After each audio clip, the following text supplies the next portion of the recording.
Hello and welcome back to Tech bite.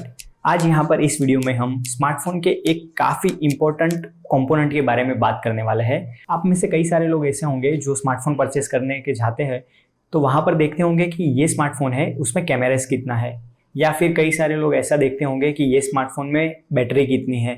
कुछ लोग ऐसे होंगे जो देखते होंगे कि ये स्मार्टफोन 5G सपोर्ट करता है या नहीं, और कई सारे लोग तो सिर्फ कलर देखते होंगे कि हाँ ये कलर अच्छा है तो मुझे पसंद है, फिर ले लेते हैं। तो यहाँ पर इस वीडियो में हम बात करने वाले हैं स्मार्टफोन के प्रोसेसर के बारे में, जो एक काफ़ी इंपॉर्टेंट कंपोनेंट हो जाता है जब एक स्मार्टफोन को कंसीडर करते हैं हम। तो अगर कोई भी स्मार्टफोन है तो उसका प्रोसेसर उसके परफॉर्मेंस में काफ़ी इंपॉर्टेंट रोल प्ले करता है। तो यहाँ पर इसी प्रोसेसर के बारे में हम पूरी डिटेल में जानेंगे कि किस तरह से आप कोई नया स्मार्टफोन परचेस करते हो तो वहाँ पर आपको कौन कौन से जो इंपॉर्टेंट क्राइटेरिया है वो आपको देखने हैं और उसके बाद आपको स्मार्टफोन सिलेक्ट करना है। तो इस वीडियो को देखने के बाद आप खुद डिसाइड कर पाओगे कि आपके यूसेज के हिसाब से कौन सा प्रोसेसर और कौन सा स्मार्टफोन आपको लेना चाहिए। तो यहाँ पर सबसे पहले बात आती है प्रोसेसर की। तो यहाँ पर ये जो प्रोसेसर है ये स्मार्टफोन के ब्रेन की तरह काम करता है। यहाँ पर स्मार्टफोन को रन करने के लिए जो यूज़र इंटरफेस है या फिर जो सारी प्रोसेसेस है वो यहाँ पर इसी प्रोसेसर में होती है।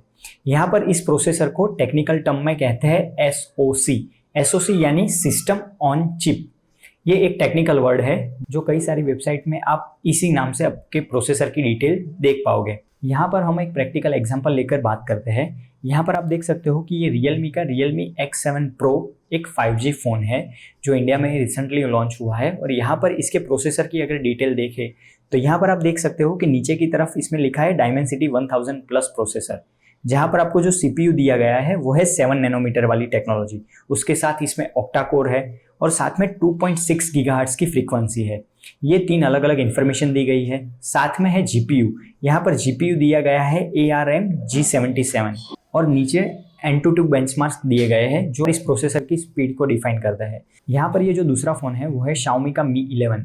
ये ग्लोबल वर्जन है। यहाँ पर आप देख सकते हो Snapdragon 888 का यूज़ हुआ है। यहाँ पर आपको जो CPU दिया गया है वो है Qualcomm का Kryo 680। साथ में ये 5 नैनोमीटर की टेक्नोलॉजी पर वर्क करता है। ये 2.84 गीगाहर्ट्ज़ का प्रोसेसर है और यहाँ पर ऑक्टा कोर प्रोसेसर आपको दिया गया है। यहाँ पर जो आर्किटेक्चर है वो है Cortex का X1। यहाँ पर जो GPU है वो है Qualcomm का Adreno 660। तो यहाँ पर ये जो 3-4 टर्म्स होती है वो प्रोसेसर के बारे में सभी कंपनियाँ उनकी वेबसाइट में देती है। यहाँ पर हमें डिसाइड करना होता है कि कौन सा प्रोसेसर हमारे यूज़ के हिसाब से बेहतर रहेगा। तो अब यहाँ पर ये 4 की कंपोनेंट है जो आपको कंसीडर करने हैं जब भी आप नया स्मार्टफोन परचेस करते हो। तो उसमें सबसे पहला है नैनोमीटर। तो यहाँ पर ये जो नैनोमीटर है ये जो प्रोसेसर है उसके अंदर जो लगा है ट्रांजिस्टर उसकी साइज़ डिफाइन करता है।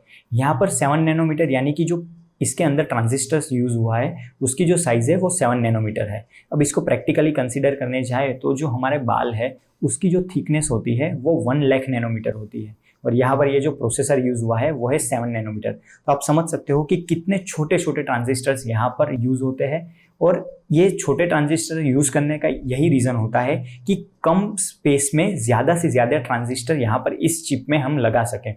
अब यहाँ पर जितने छोटे ट्रांजिस्टर होंगे उतने ज़्यादा ट्रांजिस्टर आप सेम साइज़ की चिप में लगा पाओगे और जितने ज़्यादा ट्रांजिस्टर होंगे उतनी ही ज़्यादा परफॉर्मेंस आपको मिल पाएगी। एक और बेनिफिट यहाँ पर है कि जितने छोटे ट्रांजिस्टर होंगे उतना ही कम पावर वो यूज़ करेंगे और आपको प्रोसेस करके देंगे। तो यहाँ पर इसीलिए साल 2 साल में ट्रांजिस्टर की जो साइज़ है वो छोटी होती जाती है और हमारे जो फ़ोन्स है वो पावरफुल बनते जाते हैं। अब बात आती है गीगाहर्ट्ज़ की। तो यहाँ पर 1 गीगाहर्ट्ज़ का मतलब होता है कि आपका जो प्रोसेसर है वो 1 सेकंड में 10 करोड़ बार कोई भी कोड जो है उसे रन कर सकता है। तो यहाँ पर आप समझ सकते हो कि ये जो प्रोसेसर की फ्रीक्वेंसी यहाँ पर दी जाती है 2 गीगाहर्ट्ज़, 2.5 गीगाहर्ट्ज़, 2.8 गीगाहर्ट्ज़। तो यहाँ पर वो प्रोसेसर 1 सेकंड में 28 करोड़ ऐसे कोड्स होते हैं जो 1 सेकंड में वो रन कर सकता है। इसका मतलब है कि जितना आपका प्रोसेसर का गीगाहर्ट्ज़ ज़्यादा होगा उतनी आपको स्पीड मिलेगी, लेकिन इसके साथ ही वो ज़्यादा बैटरी कंज्यूम करता है। अब बात आती है कोर्स की। तो यहाँ पर आपने देखा होगा कुछ फ़ोन्स आते हैं जो क्वाड कोर होते हैं, कुछ होते हैं ऑक्टा कोर। तो यहाँ पर ये कोर्स क्या होते हैं तो इसको समझने के लिए हम समझते हैं कि ये जो हमारे हाथ है, ये हाथ से हम एक टाइम पर एक चीज़, किसी चीज़ को उठाते हैं, और यहाँ पर ये जो दूसरा हाथ है उससे हम कोई दूसरी चीज़ उठाते हैं। तो हमने एक ही टाइम पे ये जो अलग अलग दो चीज़ें उठाई है वो हमने ये अलग अलग दो हाथ से उठाई है। तो यहाँ पर प्रोसेसर में भी सेम इसी तरह से कंपोनेंट क्रिएट किए जाते हैं जिसे कोर कहते हैं। यहाँ पर ये जो कोर्स है, ये छोटे छोटे कोर्स यहाँ पर मल्टीपल एप्लीकेशंस को एक साथ रन करते हैं, जहाँ पर ये एक कोर एक एप्लीकेशन संभाल लेता है, दूसरा कोर दूसरी एप्लीकेशन संभाल लेता है, और इसी तरह से हम मल्टीटास्किंग भी कर सकते हैं। तो यहाँ पर इसका मतलब है कि जितने ज़्यादा कोर है उतनी आपको ज़्यादा एफिशिएंसी मिलेगी और उतना मल्टीटास्किंग वर्क आप इस प्रोसेसर में कर पाओगे। यहाँ पर ये जो कोर्स है उसमें रास्ता होता है कि जहाँ से इंफॉर्मेशन एक एंड से दूसरे एंड तक जाती है। इसका मतलब है कि जब भी कोई इंफॉर्मेशन यहाँ से ट्रांजिस्टर तक पहुंचती है तो वो कोई एक पर्टिकुलर रास्ते से जाकर ट्रांजिस्टर तक पहुंचती है। तो ये जो रास्ता होता है उसे इस पूरी डिजाइन का आर्किटेक्चर कहते हैं। और यहाँ पर ये रास्ता जितना छोटा होगा उतनी जल्दी आपकी इंफॉर्मेशन एक एंड से दूसरे एंड तक पहुंचेगी और आपकी जो प्रोसेसिंग स्पीड होगी वो ज़्यादा होगी। तो इसीलिए ये जो आर्किटेक्ट पूरा होता है वो भी काफ़ी इंपॉर्टेंट रोल प्ले करता है। तो ये 4 मेजर चीज़ें हैं जिसे आप कंसीडर करके आप खुद अपने लिए एक स्मार्टफोन सिलेक्ट कर सकते हो जो आपकी रिक्वायरमेंट को पूरा कर सके। अब बात करते हैं कि इस चिप के अंदर क्या क्या कंपोनेंट्स होते हैं। तो यहाँ पर आप अपनी स्क्रीन पर देख पा रहे हो, यहाँ पर ये जो पूरा है, यहाँ पर आपको जो दिख रहा है वो है ब्लॉक डायग्राम। ये जो स्नैपड्रैगन 888 का प्रोसेसर है उसका ब्लॉक डायग्राम है। यहाँ पर इन्होंने ये सारे कंपोनेंट्स जो यहाँ पर यूज़ किए हैं उसके नाम्स दिए हैं और ये इस तरह से हमें समझने के लिए डिज़ाइन किया गया है। जैसा कि आप देख पा रहे हो, सबसे ऊपर जो है वो है ISP, इमेज सिग्नल प्रोसेसर। यहाँ पर हमारे फ़ोन में जो भी इमेज रिलेटेड सिग्नल्स होते हैं, यानी कि जो हमारा कैमराज होता है वहाँ पर से जो भी सिग्नल्स हमें मिलते हैं वो ये इमेज सिग्नल प्रोसेसर पूरा प्रोसेस करता है और उसके बाद हमें जो विजुअल्स हमारी स्क्रीन पर दिखते हैं वो हमें दिखाता है। तो इसका मतलब है कि ये फ़ोन एक साथ 3 विजुअल्स को कैप्चर करता है और उसके बाद ये ISP जो है वो सभी तीनों फुटेज को स्टिच करती है और उसके बाद जो सबसे बेहतर आउटपुट होता है वो आपकी स्क्रीन पर दिखाई देता है। तो यहाँ पर इस फ़ोन में ये ट्रिपल ISP सेंसर्स यूज़ किए गए हैं। तो यहाँ पर ये triple ISP sensors telephoto, wide और अल्ट्रा वाइड, इन तीनों फुटेज को स्टिच करके उसमें से जो बेस्ट आउटपुट होता है वो प्रोसेस करके हमें डिलीवर करता है। यहाँ पर ये काफ़ी अच्छी टेक्नोलॉजी है। तो क्योंकि ये फ्लैगशिप लेवल का प्रोसेसर है इसलिए यहाँ पर ट्रिपल ISP यूज़ किया गया है। अब बात करते हैं GPU की। जो लोग यहाँ पर गेमिंग ज़्यादा करते होंगे उन्हें पता होगा कि GPU कितना इंपॉर्टेंट हो जाता है।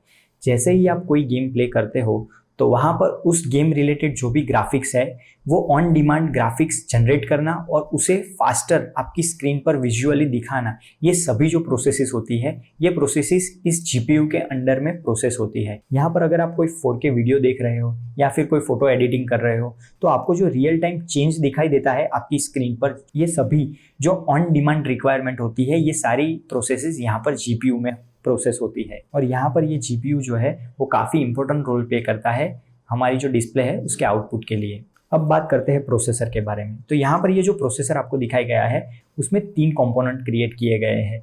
एक है स्केलर, दूसरा है टेंसर और वेक्टर। यहाँ पर ये जो तीनों कंपोनेंट है ये अलग अलग तरह से डेटा को प्रोसेस कर पाते हैं। यहाँ पर ये जो तीनों कंपोनेंट है वो आर्टिफिशियल इंटेलिजेंस के द्वारा प्रोसेस किए जाते हैं और आपको रिप्लाई दिए जाते हैं। यानी कि ये जो स्केलर है वो आपका वॉइस रिकॉग्नाइज करता है। जैसे ही आप ओके गूगल या हे सीरी कहते हैं तो ये जो आपका वॉइस है वो यहाँ पर ही प्रोसेस होता है और जब भी आप कोई भी क्वेश्चन कहते हो या फिर कुछ भी पूछते हो तो यहाँ से ही प्रोसेस होकर वो आपको रिप्लाई देता है। यहाँ पर जो वेक्टर है वो यहाँ पर अगर हम कोई कैमरा से फोटोग्राफ क्लिक कर रहे हैं तो जैसे ही हम अगर अंधेरे में आ जाते हैं तो वो ऑटोमेटिक नाइट मोड ऑन हो जाता है, या फिर जैसे ही हम डे लाइट में जाते हैं तो वो ऑटो वाइट बैलेंस एडजस्ट हो जाता है। तो ये इसी तरह के जो ऑटोमेटिक वर्क होते हैं यानी कि आर्टिफिशियल इंटेलिजेंस के द्वारा ये सभी प्रोसेसेस यहाँ पर इस प्रोसेस में होती है। और यहाँ पर इसके साथ जो सपोर्ट करता है वो है सेंसिंग हब। यहाँ पर ये जो सेंसिंग हब है ये आर्टिफिशियल इंटेलिजेंस को जो भी ज़रूरी इंफॉर्मेशन है जैसे कि ऑडियो, वॉइस, सेंसर्स और उसकी कनेक्टिविटी के बारे में जो भी इंफॉर्मेशन, ये सारी डेटा फीड कलेक्ट करता है और उसके बाद ये AI को प्रोवाइड करता है ताकि जो AI है वो जल्द ही ये सभी अलग अलग डेटा फीड को कंसीडर करके आपको जो बेस्ट रिप्लाई है वो दे सके। और यहाँ पर आपके फ़ोन में जो AI का पूरा परफॉर्मेंस है ये इन्हीं 2 कंपोनेंट पर डिपेंड रहता है। तो यहाँ पर ये जो सेंसर हब है ये कई सारी इंफॉर्मेशन कलेक्ट करता है, जैसे कि आपका ऑडियो है, उसके बाद जो सेंसर्स होते हैं हमारे फ़ोन में उन सभी का डेटा यहाँ पर कंसीडर किया जाता है। अब बात करते हैं CPU के बारे में। ये सबसे इंपॉर्टेंट कंपोनेंट हो जाता है किसी भी स्मार्टफोन के बारे में। तो यहाँ पर ये जो CPU दिया गया है इसमें ऑक्टा कोर CPU है।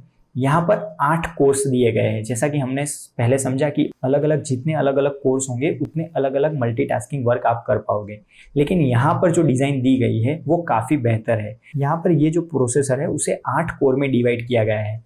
उसमें जो सबसे बड़ा कोर दिया है वो है 2.84 गीगाहर्ट्ज। यहाँ पर ये जो 2.84 गीगाहर्ट्ज वाला कोर है वो लेटेस्ट आर्किटेक्चर के साथ आता है। तो यहाँ पर ये जो प्रोसेसर है वो हैवी गेमिंग जब भी आप करते हो या फिर वीडियो एडिटिंग करते हो तो इस तरह के जो काफ़ी हैवी एक्सटेंसिव वर्क होंगे वो सभी प्रोसेसेस यहाँ पर 2.84 गीगाहर्ट्ज वाली जो कोर है वहाँ पर प्रोसेस होगी।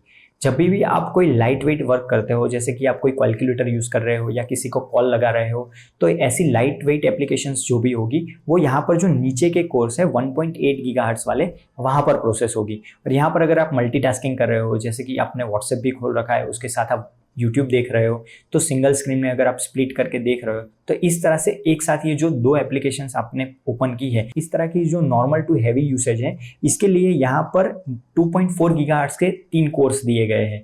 तो यहाँ पर आप देख सकते हो अलग अलग यूसेज के हिसाब से यहाँ पर अलग अलग कोर्स दिए गए हैं, ताकि आपको जिस तरह की भी परफॉर्मेंस चाहिए उस तरह के परफॉर्मेंस यहाँ पर इस CPU में से मिल सके। और उसके साथ ही ये CPU काफ़ी बैटरी एफिशिएंट भी होता है, क्योंकि यहाँ पर जब हैवी कोर्स की ज़रूरत नहीं होती है तो वो वहाँ पर आइडियली ही होते हैं, और यहाँ पर जो कम एफिशिएंसी वाले कोर्स है वहाँ पर कम पावर में प्रोसेस होती है, ताकि आपकी जो बैटरी लाइफ है वो काफ़ी बेहतर रहे। तो ये CPU एक काफ़ी इंपॉर्टेंट कंपोनेंट होता है हम सभी के स्मार्टफोन के लिए। जो CPU, GPU, processor, sensing hub और मेमोरी, ये पांचों कंपोनेंट कंबाइंडली AI को सपोर्ट करते हैं। और यहाँ पर ये जो AI है ये सभी इंफॉर्मेशन को कलेक्ट करता है और उसके हिसाब से आपकी जो फ्यूचर प्रोसेसेस होंगी उसको प्रोसेस करता है। अब उसके बाद बारी आती है मॉडेम की। तो यहाँ पर नीचे की तरफ आपको दिया गया है 5G का मॉडेम। इसका मतलब है कि ये फ़ोन 5G सपोर्ट करता है, और यहाँ पर ये फ़ोन दोनों technology sub-6 gigahertz and millimetre wave, ये दोनों टेक्नोलॉजी के 5G यहाँ पर ये फ़ोन सपोर्ट करता है।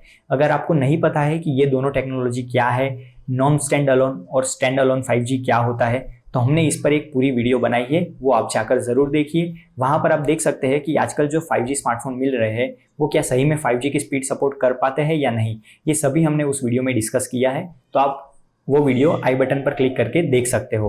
तो यहाँ पर ये जो फ़ोन है वो स्टैंड अलोन 5G को सपोर्ट करता है, यानी कि sub-6 गीगाहर्ट्ज की फ्रीक्वेंसी भी सपोर्ट करेगा, और 24 नैनोमीटर और जो मिलीमीटर वेव वाली है 24 गीगाहर्ट्ज की टेक्नोलॉजी, उसको भी यहाँ पर ये सपोर्ट करता है।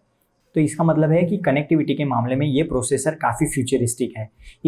इसके साथ आपको जो दूसरा कंपोनेंट दिख रहा है वो है फास्ट कनेक्ट। यहाँ पर ये जो फास्ट कनेक्ट है ये आपके फ़ोन के जो वायरलेस कनेक्शंस होते हैं, जैसे कि वाईफाई हो गया, ब्लूटूथ हो गया, या फिर हमारी कोई ऑडियो एसेसरी है जो हम फ़ोन के साथ कनेक्ट करते हैं, तो ये सभी एसेसरीज और डिवाइसेस इसी फास्ट कनेक्ट प्रोसेसर में प्रोसेस होते हैं और उसके बाद कनेक्टिविटी प्रोवाइड करते हैं। यहाँ पर जो वाईफाई दिया गया है वो 6 गीगाहर्ट्ज की टेक्नोलॉजी पर सपोर्ट करता है, यानी कि आप जो 6 गीगाहर्ट्ज की फ्रीक्वेंसी है उसका जो वाईफाई है वो भी आप यहाँ पर इस फ़ोन में यूज़ कर सकोगे, यानी कि आप एक बेहतर स्पीड वाला वाईफाई इस प्रोसेसर के साथ यूज़ कर पाओगे। उसके साथ जो ब्लूटूथ की कनेक्टिविटी दी गई है वो है ब्लूटूथ 5.2, यानी ब्लूटूथ में भी ये फ्लैगशिप लेवल है। तो ये पूरा प्रोसेसर अभी के लिए और अभी के मार्केट में एक काफ़ी बेहतर ऑप्शन है, और ये प्रोसेसर फ्लैगशिप लेवल के फ़ोन्स में ही दिखाई देता है, जैसे कि Xiaomi का जो Mi 11 है या फिर OnePlus का जो OnePlus 9 है, उसी तरह के जो स्मार्टफोन्स है वहाँ पर ये प्रोसेसर यूज़ किया गया है। अब आखिरी में बात आती है सिक्योरिटी की। यहाँ पर इस प्रोसेसर में प्रोसेसर सिक्योरिटी का एक डेडिकेटेड कंपोनेंट दिया गया है। यहाँ पर जो हमारे फ़ोन्स है उसमें अलग अलग UIs रन करती है, जैसे कि ये Xiaomi का फ़ोन है तो उसमें Xiaomi की MI UI होगी। उसके बाद अगर आप सैमसंग का फ़ोन यूज़ करते हो तो उसमें सैमसंग की One UI होगी। तो ये जो UI है इसे सिक्योर करना और हमारे जो फ़ोन के कंपोनेंट है उसे बचाने का जो काम होता है वो ये प्रोसेसर सिक्योरिटी का जो कंपोनेंट है वो करता है। यहाँ पर ये सभी तरीके की सिक्योरिटी प्रोसेसर को प्रोवाइड करता है और हमारी जो UI है उसे डैमेज होने से बचाता है। तो इस वीडियो के बाद मुझे लगता है कि जब भी आप कोई नया स्मार्टफोन परचेस करेंगे तो आप अपने हिसाब से सिलेक्ट कर पाओगे कि आपको कौन सा स्मार्टफोन परचेस करना चाहिए और कौन सा स्मार्टफोन आपके लिए बेहतर रहेगा। उम्मीद करता हूँ आपको ये वीडियो पसंद आई होगी। इस वीडियो को लाइक और शेयर ज़रूर कीजिए और हमारी चैनल टेक बाइट को सब्सक्राइब कर दीजिए। Thank you for watching Tech bite.